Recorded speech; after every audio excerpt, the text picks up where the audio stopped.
নমস্কাৰ, পোনপ্ৰথমে আপোনাক ধন্যবাদ জ্ঞাপন কৰিছোঁ। আজি আমাৰ ৰূপহী ৰঙিয়াৰ 7ম বাৰ্ষিক প্ৰতিষ্ঠা দিৱস। আচলতে আমাৰ যিটো আজি প্ৰতিষ্ঠা দিৱস আমি আজি উদযাপন কৰিলোঁ, এইটো আমাৰ মাৰ্চৰ 4 তাৰিখে উদযাপন কৰা হয়।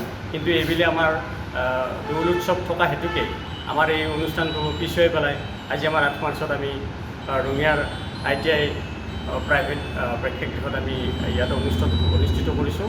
ইয়াতে বিভিন্ন ধৰণৰ কাৰ্যসূচী আমাৰ ইয়াতে পালন কৰা হ'ল আৰু সেই কাৰ্যসূচীৰ লগত সংগতি ৰাখি আমি প্ৰতি বছৰে ৰঙিয়াৰ বৃহত্তৰ ৰঙিয়াৰ একাংশ অগ্ৰণী ব্যক্তিক আমি আমন্ত্ৰণ কৰোঁ, লগতে ৰঙিয়াৰ বাহিৰৰ ব্যক্তিকো আমি আমন্ত্ৰণ কৰোঁ, যাৰ দ্বাৰা সমাজ অনুপ্ৰাণিত হয়, আশীৰ্বাদ পুষ্ট হয়, যাৰ আদৰ্শ আছে, যাৰ অনুপ্ৰেৰণাত সমাজখন আগবাঢ়ি আছে,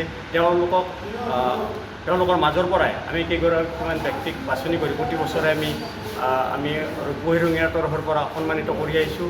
এইবেলিও আমি কেইগৰাকীমান তেনেকুৱা স্বনামধন্য বুলিয়ে কৈছোঁ আমি, যিহেতুকে সমাজৰ আদৰ্শ স্বৰূপ তেখেতসকলক আমি আমন্ত্ৰণ কৰি আনি ৰূপহী ৰঙিয়াৰ তৰফৰ পৰা সন্মানিত কৰিছোঁ। আমাৰ সেই সন্মান আপোনালোকে দেখা পাইছে।